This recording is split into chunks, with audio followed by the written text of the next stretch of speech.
Okay. Aloha again, everyone. We are happy to have you here. This is the Teacher to Teacher webinar that is hosted on behalf of the UHCC System-Wide Online Education Committee. My name is Avery Ito Fujita. I am one of the SOEC committee members. I'd like to thank all of you for being here. Also, a big mahalo to our SOEC members who are here and will be helping out with the chat. I'd also like to introduce Dr. David Stevens. David Stevens is an assistant professor of IT cybersecurity at Kapiʻolani Community College, where he teaches cybersecurity fundamentals, IT internship courses, and programming. He leads two cybersecurity internship programs and is a co-PI for the University of Hawaii Cybersecurity Clinic, a collaboration among UH Maui College, Kapiʻolani Community College, and UH Manoa, funded by a $1 million grant from Google's Cybersecurity Clinics Fund and the Consortium of Cybersecurity Clinics. So I'm going to pass this over to Dave. Afterwards, we will have a Q&A session where you can ask Dave questions. Feel free to add your comments to the Zoom chat. Thank you, Dave. Thank you. Welcome, everybody. Wow, I had a whole intro planned, and now I don't have an intro. So that was my intro. Thank you so much. You really talked me up a lot more than I was going to talk me up. So that's great. I hope you guys like my beautiful new 11 slide presentation that I just put together. In complete transparency, I had AI design my slides, and I'm really happy with them. I used Claude to do this particular presentation, but I know we were discussing Gemini and how it has the beautify slide button in there. So that's great. You should try that too. Experiment and see how it all comes out.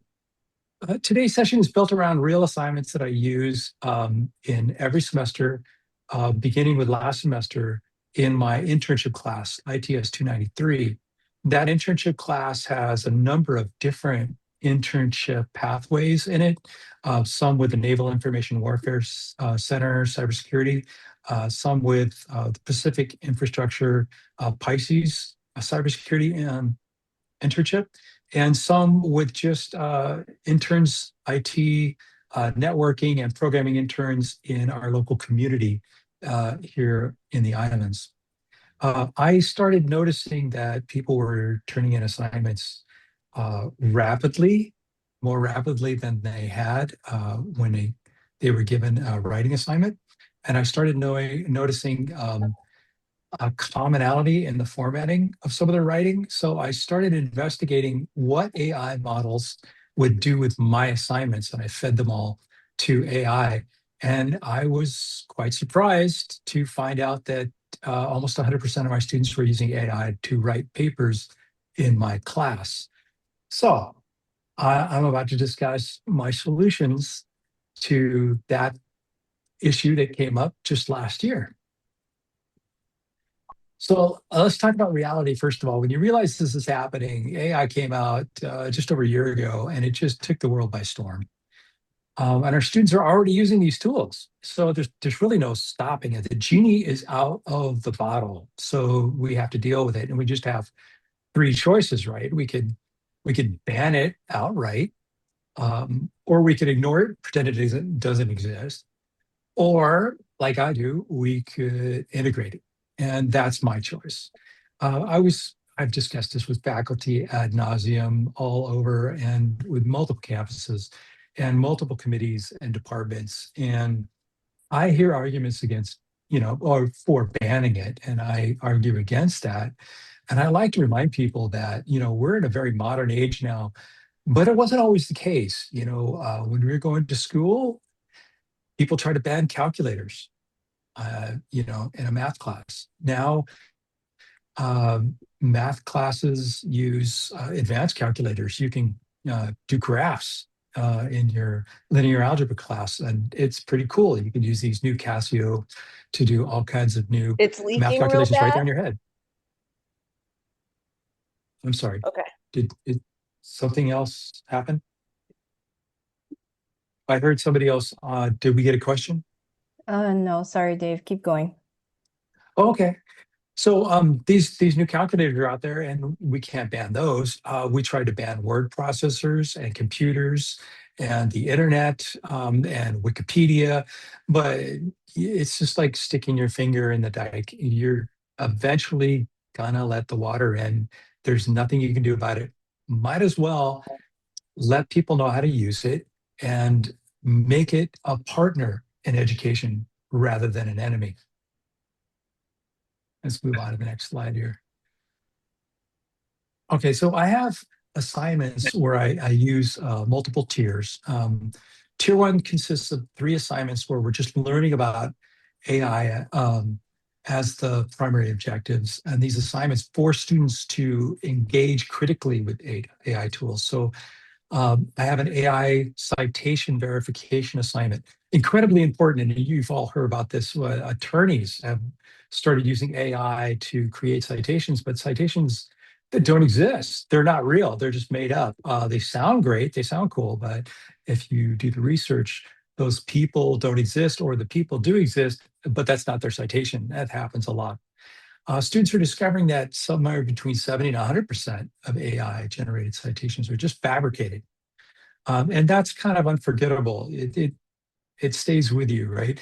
But if you use an AI as a collaborator, I have a collaborator assignment that does this, it requires the student to document through a collaboration log what AI provided and then what the student did with it. So students also paste the entire assignment into AI and compare the AI version to their own. That is enlightening. I've done that with many of my assignments, and I get a kick out of it when you see how AI interpreted your instructions. And a lot of times I change my instructions because AI is showing me that I really didn't define my objectives well enough. So I'm using it as a tool as well. I also get announcements to my students about using AI.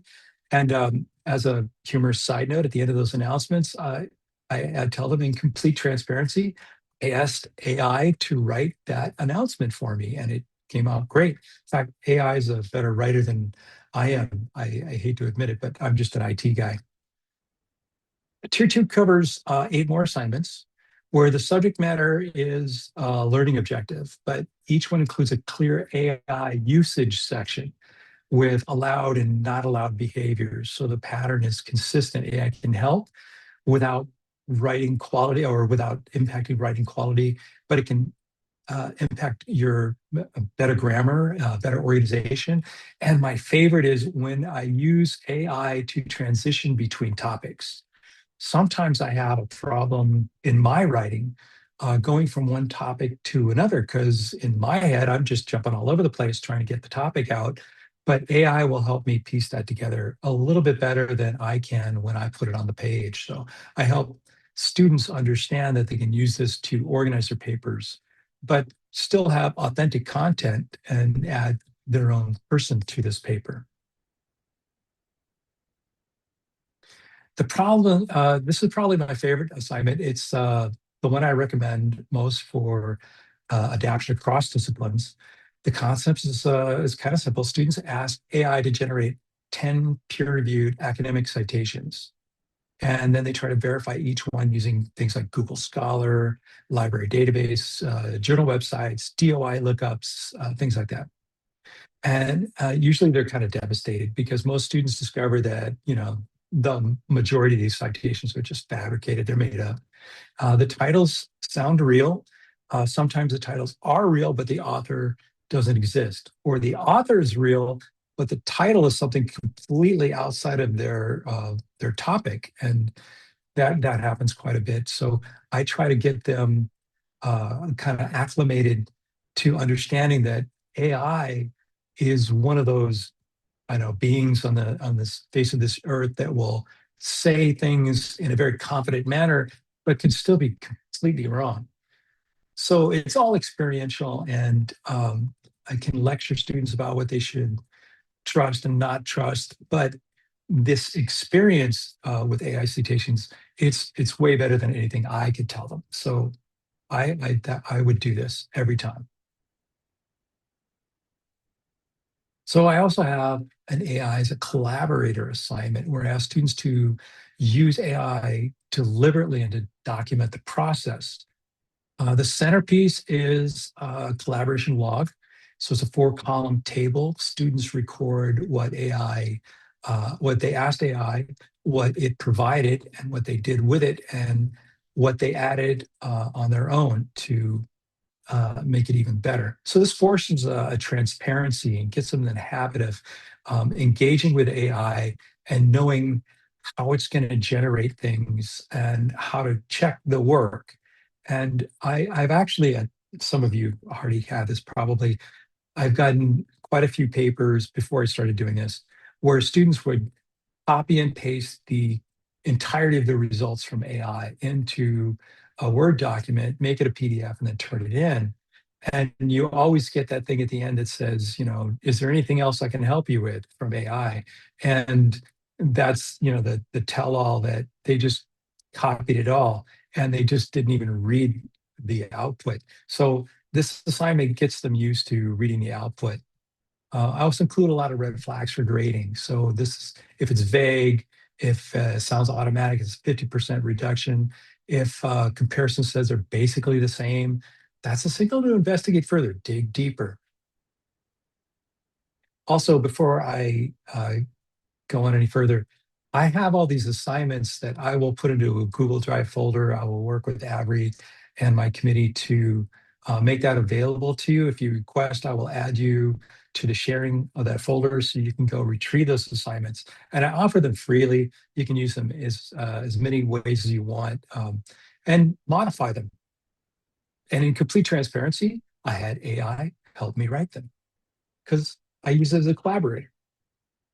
All right. We do the repeatable rubric pattern for all these assignments. This assignment is unique. It combines two things that I usually taught separately: how to prompt effectively, and then how to protect when you're doing that. So I structured it so security comes first. It's 60% of the grade. Students research categories, protected information, learn how infrastructure details can feed into an attack kill chain. These are all cybersecurity topics, and they help to secure environments like Microsoft 365 and review compliance requirements like FERPA and HIPAA and the new cybersecurity maturity models certification. After establishing that security foundation, students move on to more prompting skills and they learn the CLEAR framework. And this is what I was going to discuss next. So you do length, examples, the audience, and the role. If you get those things right, your output becomes far better from AI. If you can tell AI where you're coming from and where you're going, what content you have, and even feed it some documents that you're trying to get processed by AI to add to the mix, the output becomes 1,000% better. I love it. So I can share this rubric pattern now with you. This is the same language I use across all of my assignments, all 8 of my tier 2 assignments. Consistency matters. The allowed column, all the green stuff, 5 categories. Students use to improve clarity of tone, fix grammar, organize content. Oh, and I share this with them. You can use an AI checker. So you can go and use a GPT-0, I think is one of them. And it will tell you that your content looks like it was generated by AI. But I did this experiment, this little side note here. I took a paper that I generated 100% on my own, and I fed it to GPT-0. And I asked it how much of this paper sounded like AI. It said 70%. I was beaming. I sounded like 70%. That's fantastic. I'm phenomenal. And here's the thing that changed though. I took Grammarly, just Grammarly, and I had it help me with my grammar and syntax structure and spelling throughout my paper. I went from 70% to a 96% just using Grammarly. So even though it's you talking in your own voice, even if you just use Grammarly, things like GPT-0 can identify you as a probable AI author. So I don't advise people to use things like an AI checker to check people's work to see if they're doing AI. There's another reason, of course, and that's FERPA. There's FERPA regulations. Um, some things that people don't understand about AI is a large language model. All of them are, no matter who you're using, Claude, ChatGPT, Gemini. These large language models get better by consuming data, and everything you type into them becomes part of their model, and they use it to learn. And what I found out is even though the terms of service of these AI models state explicitly that you can opt out of having your content help the model learn, it still happens. There's a lot of data leakage. And there are people out there that have come to me and told me that their ideas have been used by other people. And that's kind of sad because they were trying to keep it private and have AI check it.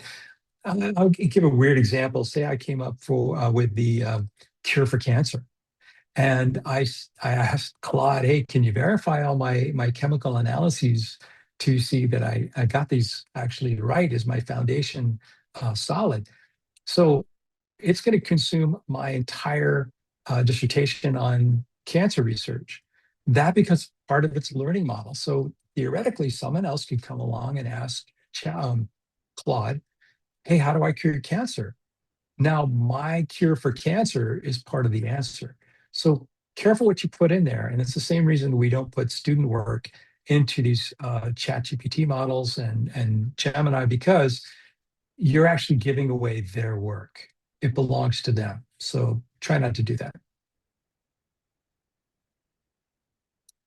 I know most people are thinking this sounds like a lot of grading. So let me show you the red flags that I built into the rubrics that actually make grading go faster. So first, a vague collaboration log.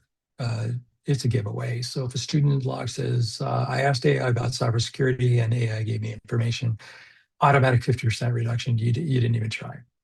Second, no specific details in experience-based assignments. So if someone writes I'm about on their the internship webinar now.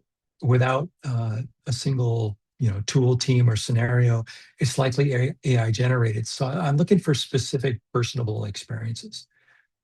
Third, AI comparison exercise. If a student says their version of their work and AI are basically the same, it's signaling that they really didn't dig deep enough. Fourth, the reflections that only praise AI, that can be a dead giveaway. So I praise AI also, but I know it gets a lot wrong. And I'll give you an example. I was having AI help me create some assignments, and it just went off on its own. And it had what we call in the business now a hallucination. It hallucinated about something that I had not done. And I actually asked it, "Where did you get this information?" And it was transparent with me and said, "Oh, yeah, I just made that up. Sorry about that. I got carried away." And AI is very polite, but you got to keep careful track of it. Fifth, missing an AI appendix. I always have an appendix at the end as a simple compliance check. So these red flags will help you grade faster. By the way, I have a assistant TA in one of my cybersecurity classes for internships, and he uses these rules and these rubrics that we came up with, and he actually said it's helping him grade a little bit faster. So I wanted to connect the classroom work to the broader context of Google cybersecurity clinics, because the same principles apply just about everywhere. So the UH Cybersecurity Clinic, as Avery told you, is a collaboration among several campuses in the UH system. It's funded by Google Cybersecurity Clinics funding through a consortium of cybersecurity clinics that this is nationwide. So it's all over the United States. 15 programs were selected nationwide, and we just got to be one of them. Through the clinic, we run free cybersecurity workshops for Hawaii small business owners, and our recent series covered cyber hygiene, secure network devices, and this month we'll be doing cybersecurity risk management and vulnerability assessments. Moving on. Okay, these are the things that you can do as soon as you get back in the classroom, and I suggest you do. I will also offer this slide presentation with all my notes in the same folder where I put the assignment examples that you can take freely. So you can use all of my suggestions and all of my assignments. I have no problem with you guys just happily pirating all of my content. Please do. And my only requirement is that if you do, I require you to make it better. So put some of yourself into it and let's practice some continuous improvement. And so we all get better over time. Here's my contact information, what I'm working on. And I use Anthropic or Claude for all these things. You can find it where I put this link in there. And I also use Google Scholar for citation verification. If you have any questions, now's the time. I'm here for you. Mahalo nui, Dave. Okay, we've got lots of time for you all to ask Dave questions. Feel free to put some of those questions in the chat if you would like, or raise your hand and take the mic. Dave is available for questions. Mahalo.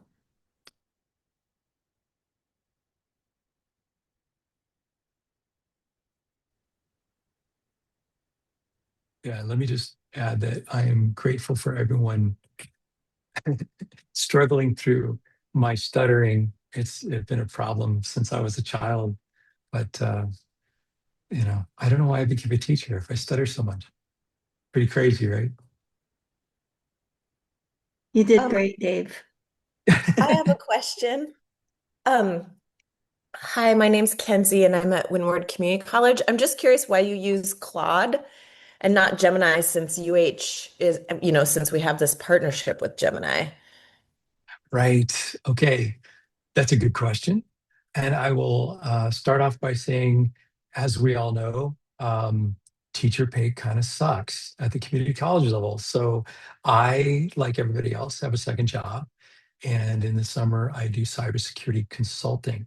As part of that consulting, I help clients in the now Department of War contracting field. So if you're a contractor and you work with the Department of War, US Navy or Army or something like that, you have cybersecurity requirements. One of them is using AI in a secure way. So my job was to find all the AI models out there that are incorporated into everyday tools that people use like Microsoft and find out how secure they really are. What I found was Anthropic, Claude, seemed to be the best, most versatile, with the best options AI out there. And you could actually trust their terms of service to a great extent. Whereas Copilot for Microsoft wasn't the same way. And actually, to get Microsoft to adhere to their terms of service, you had to pay more to go up in your subscription level to something called Microsoft Government Compute Cloud, or GCC level high. It's very expensive, but it gives you your own dedicated Copilot large language model. So I liked Claude and I kept a subscription to it for my cybersecurity business. So I usually use Claude. Gemini is fun too. However, I just use it to experiment to see what we can do.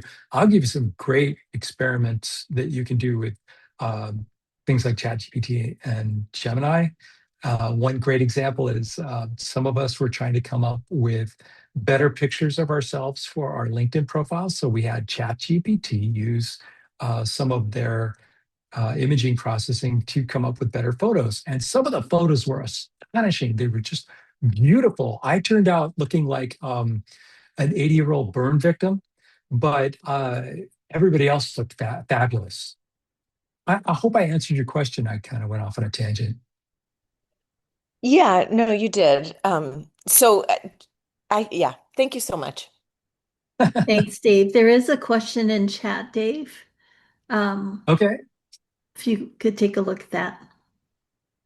So I see a lot of stuff in the chat. Which one am I doing here?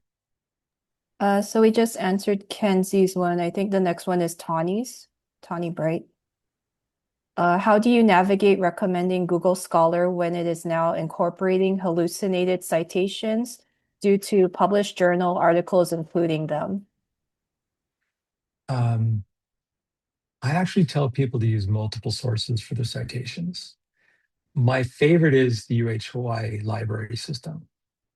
I can actually find real stuff. But the greatest test is not just getting your citation, but finding the actual piece of work.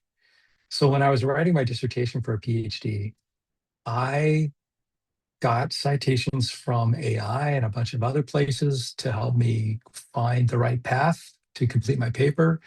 And a lot of them were completely fabricated.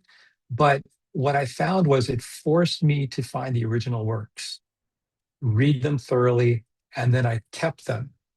So everything I've cited in my dissertation, I have a PDF copy of it on my hard drive. That's why I do that. I just say go to Google Scholar, go to UH Library System, go to Wikipedia, go to any source you can find. But the end result is you have to find the actual work and verify that it is that paper, that author, that content. Otherwise, don't use it. I hope I answered your question. Thank you. The next question in chat is from Christine, and she asks, how do we prepare students to learn alongside AI without enabling students to offload or postpone learning? I've had several students complain over the last couple of semesters regarding AI use being required in some of their classes. They feel like they are not learning and are being taught to be dependent on AI. How can we help our students be prepared and adaptable without truncating their intelligence and learning? That's a toughie. I think we had the same questions come up when it came to putting computers in schools. And yeah, I'm that old. But what happens is society as a whole changes. So I know that if someone pulled the plug and there's no more power out there, I could not be one of those people that could change careers and make furniture. I would be helpless. I don't know how to do that. I'd be a janitor because I'm all about computers. That is my, electricity and computers is my entire career. So students need to learn what's going to be out there, and AI is part of it. I don't think it's ever going to go away.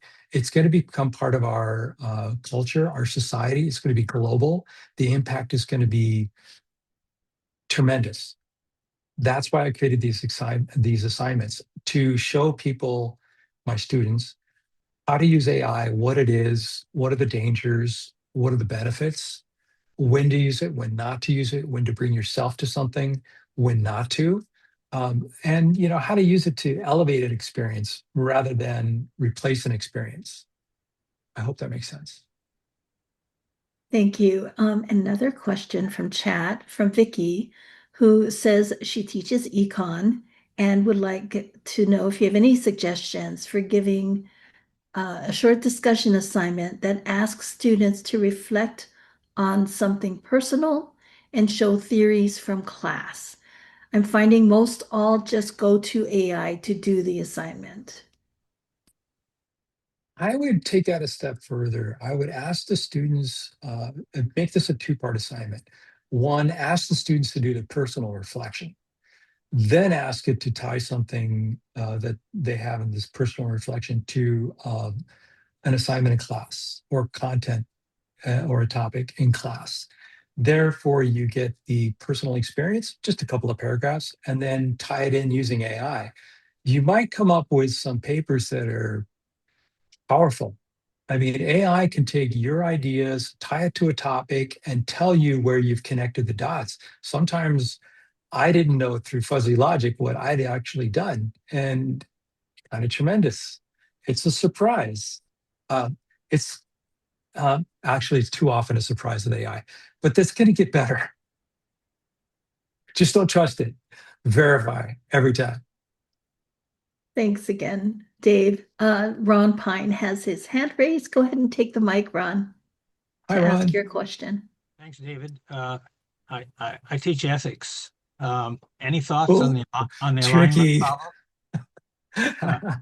Claude has a philosopher actually trying to work on the alignment problem, but she's not making a lot of progress from what I hear, because AI essentially is anything goes. It'll tell you again and again that it doesn't have a personal empathy or stance on issues. So any thoughts on the alignment problem? We might have mischaracterized what artificial intelligence is currently. It's not a sentience. It hasn't the ability to become self-aware yet. It's just following language models and programming.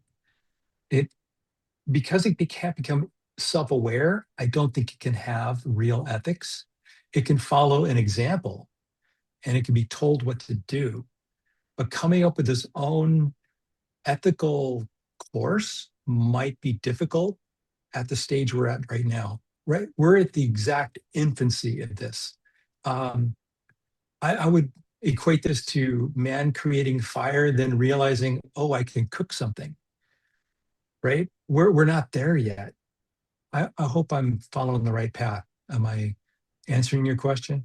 Well, let me give you an example. In Okay. my ethics class, we asked, I think it was Chat GPT, suppose you were helping the military bomb Iran, and you knew that school was there that killed a bunch of children, but you were ordered to hit certain coordinates. Sorry, my phone.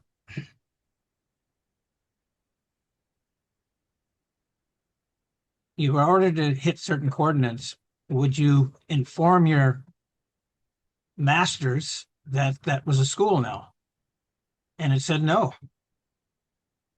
That's pretty scary. Yeah. So ChatGPT and all the other large language models are all just word matching. It's all depending on what they've been fed. And if nobody has ever actually identified that a similar scenario and told ChatGPT what they would do in that scenario, ChatGPT is going to make something up, or it's going to go by the reasoning of some other information it copied from some other source. And it might have a lot of military sources in there. So it might have somebody that was in, I don't know, an artillery brigade from the army. And that's exactly what they would do, right? They would just fire on the coordinates. But I'm not sure they can have ethics. I think that expectation goes too far right now. And that's why I don't trust it. Ethical decisions should come from humans, if you ask me. That's why the philosopher working for Claude is having a very difficult time.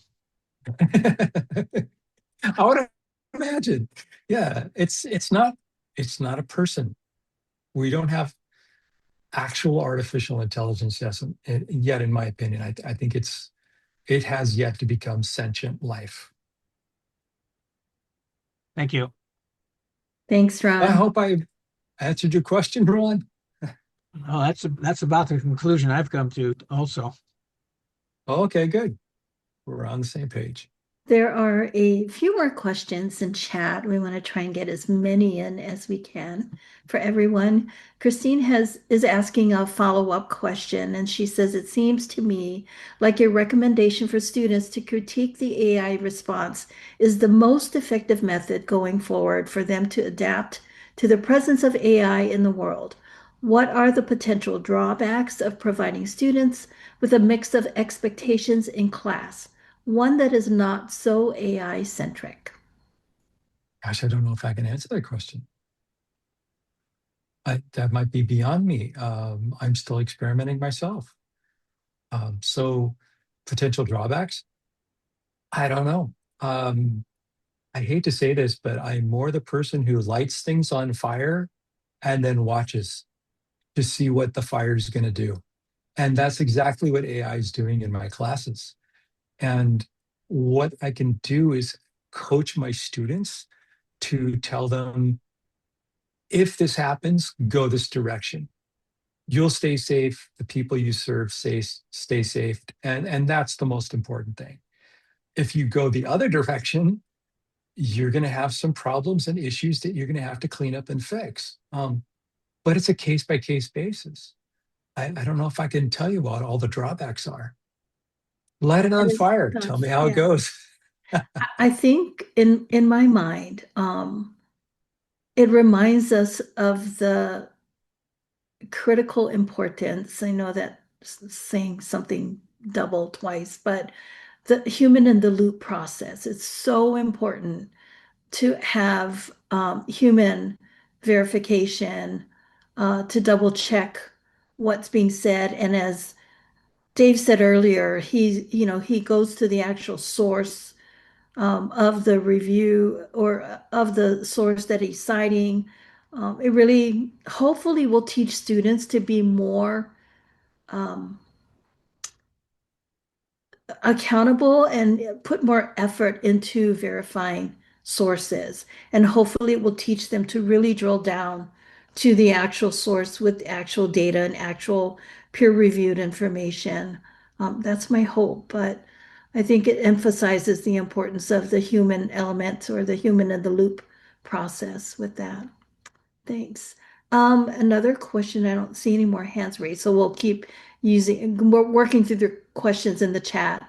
Chiara is asking, since integrating AI, have you found that students are more or less prepared to answer questions and solve problems orally on the spot and on their feet when AI cannot be consulted?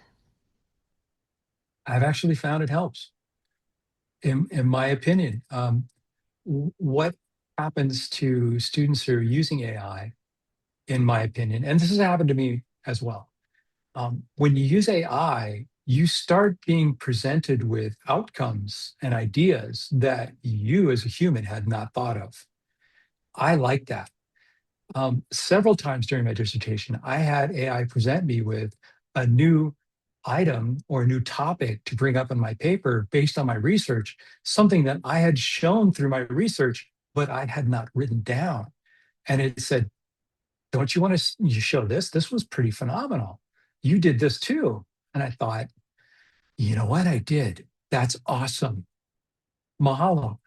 So I find students more prepared because they find out more about themselves, not just the topic. I'm hoping that makes sense. I like it.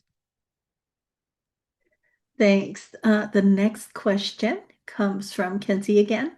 Considering that AI is so life-changing and integral to our lives, does anyone know if we are adding a gen ed requirement or a course or SLO or something embedded in the curriculum to ensure our students will be prepared or literate in AI? I'd probably say prepared and literate. Thanks, Kenzie. I have heard that this is actually in the process right now. AI is going to be a topic as described. If not gen ed, it will be a foundational course. I think most institutions across the United States and many of them globally are doing the same thing. They must consider not only the impact of AI, but I think its prevalence in the life of every student. And just as we were, happy to have a cell phone in our hands when we were kids, now kids are growing up with a ubiquitous internet. They're never disconnected.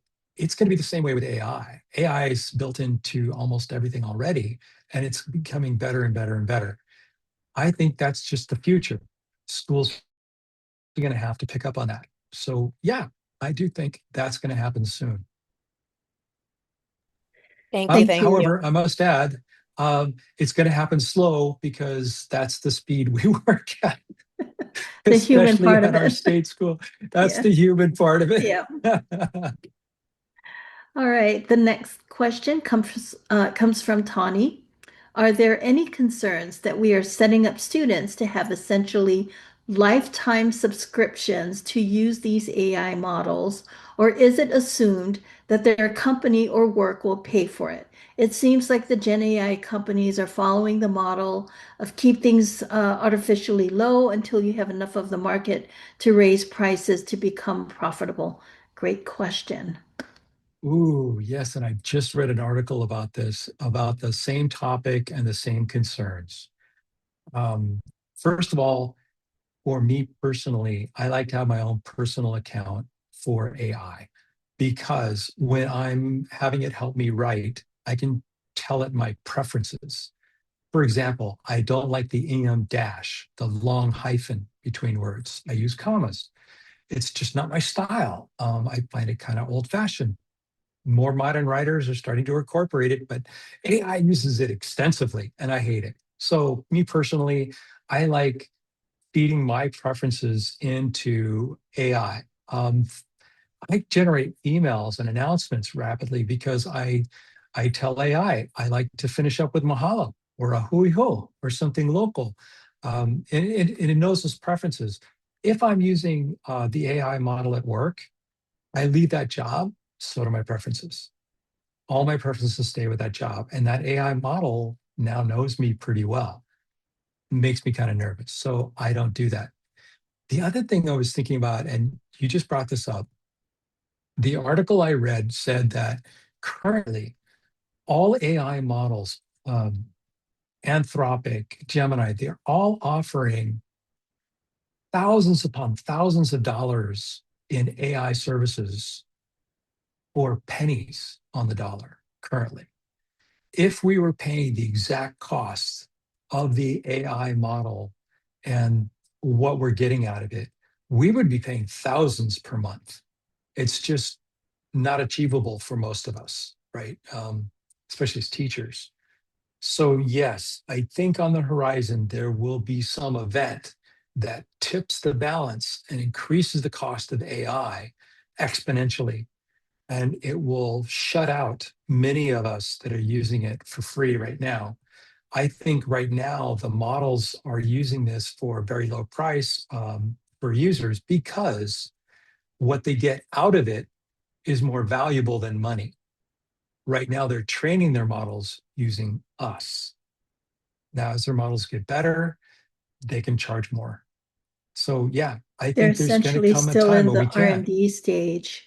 Oh, Yeah. definitely. And we're part of that mix. Yeah. Yeah. Great question. It reminds me of software like Microsoft and Adobe Photoshop that had years ago, you could purchase their software for a one-time fee and use it for years to come, or, until the next version came out that you couldn't avoid upgrading to, but it was usually a nominal cost. And then the Adobe was the first, I believe, to convert their model to a monthly payment structure, and everyone else followed. Yeah. And now we all have subscriptions like crazy. We lose track of our Yeah, subscriptions. Yeah. yeah. Let's see, I'm reading through some of the other comments that looking for questions specifically. You answered the Claude versus Gemini as best as we can with the information we have in Anthropic. So let's see.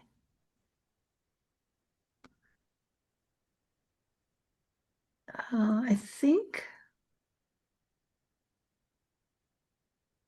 Avery's provided some responses. Thank you, Avery, for that. Really appreciate that. Christine is commenting about the divide between disciplines, for example, STEM versus humanities or social sciences. I think Christine, you're referring to the perspective that different disciplines have towards AI. Am I interpreting that correctly, Christine?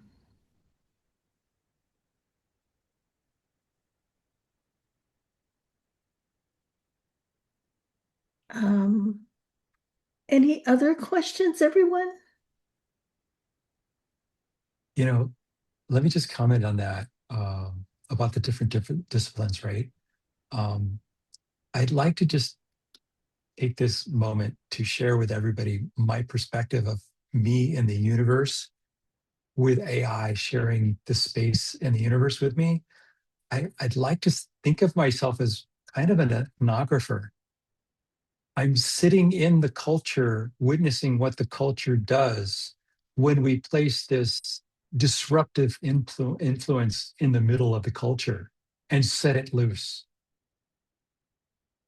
AI is, it's like bringing an animal that's never been on this island to this island and seeing what happens, seeing what it disrupts, seeing what other species it moves out, seeing how it can change life on these islands, right? We brought, this is great, we brought the mongoose to fight the rats, but no one considered that the mongoose is diurnal and the rats are nocturnal. So they hardly ever see each other. We're doing the same thing with AI. Hey, let's throw AI out there. What happens? That's a great analogy. Thanks for sharing that. Any other thoughts or questions? We've got some time left and appreciate Dave sharing his wisdom and knowledge and expertise. Mike, go ahead, take the mic. Hi, thanks, David, and everybody for contributing to the conversation. It's certainly timely, and look forward to seeing levels of action taken by the university so we can all integrate these aspects into our courseworks as you are now, and as many of us are. I'm curious if you can talk about a little bit, if you know about the influence controlling the input has on the output. So, to give a little context, I believe that when I use AI and control the input that I'm putting in, that the output is generally in relation to the input. Is that true, or is it continuously using all of its tools to influence the output regardless of the parameters of the input? I know that's kind of a convoluted question, but Great No, question, I Michael. understand. Yeah, It was a good prompt question. engineering. Yeah, I would say the latter rather than the former. I would say that AI is taking everything it's ever learned and it's going to apply it to every single output, and regardless of what you told it to do or focus on. It's going to bring in other parameters. and do you feel as if the better we define both the input and the output, the more, I guess, relevant or accurate the output would be to what it is that we want? Definitely. In fact, that's why I brought up the acronym CLEAR. The more you define everything in and out and information that is to be used in your output, the tighter your answer will be. Thanks. Because I think that's It's also a good way to prevent the hallucination. Yeah, absolutely. That's one of my biggest concerns. And inputting my assignments into a generator, you know, if, yeah. Thank you very much for sharing. Yeah, no worries. And my advice is you putting your assignments into an AI generator. My biggest problem is having it format consistently. I'm having to correct it over and over again. No, that's wrong. Wrong font, wrong margins.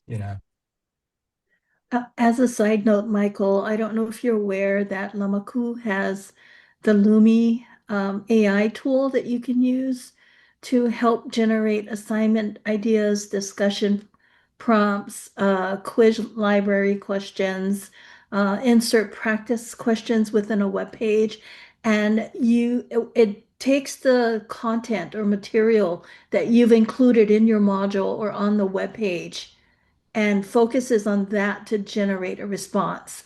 So you may want to consider something like that, and there are resources on it.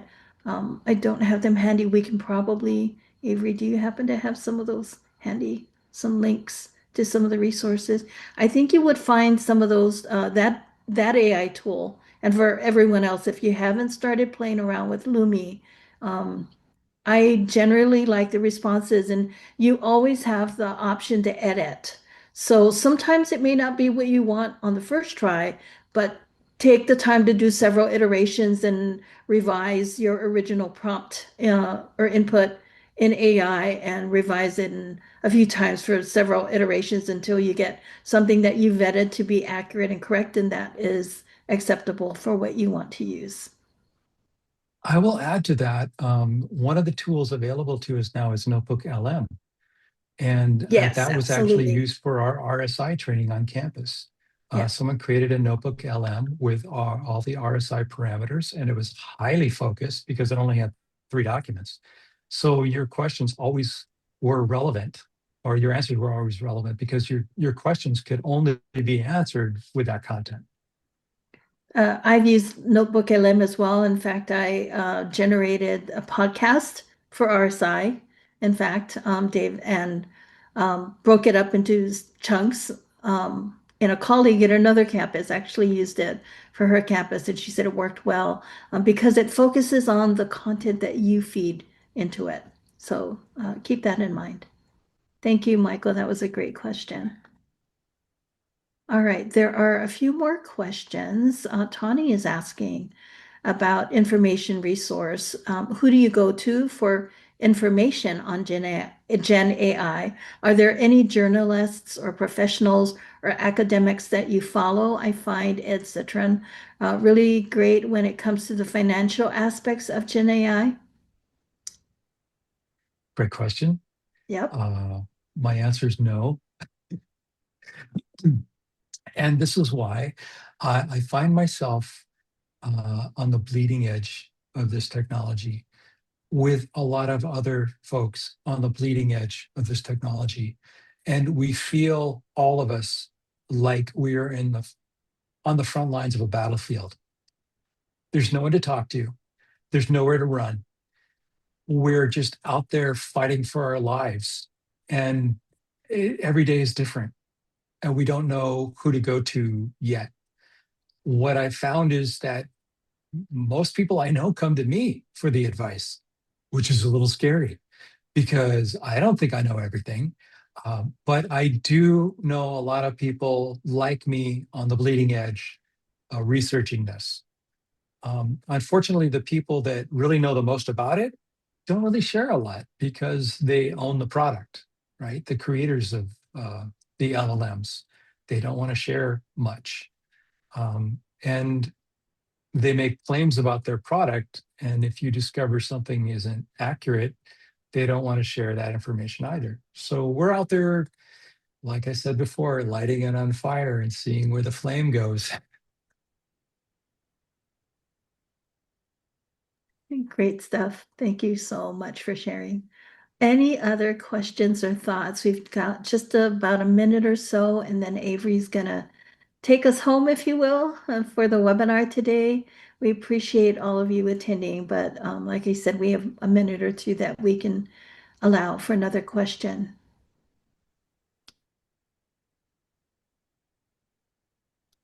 Okay, Avery. Again, mahalo to Dave. Thank you again for sharing all of your knowledge and insight. Thank you to all of you who participated. The chat is awesome. The insights, the experiences that you've all shared are helping to really connect everyone around this issue or this topic. Just reiterating, we will be sharing a link to the copy of this this recording a little bit later. I will send that out later today, and I will ask Dave for a copy of his slides too to share. In the chat, I'm also dropping in a link to the Teacher to Teacher YouTube playlist. So this is where the recording will be, and you can see some of our other teacher to teacher sessions as well. We will stick around in the room for a little bit, but otherwise, have a wonderful day. Thank you again. Well, hello, everyone. And as a heads up, we will be hosting more teacher to teacher webinars, probably next fall, right? Yes. Avery? Great. Hope to see you all there. Yes. Thank you. Aloha. Ahui ho.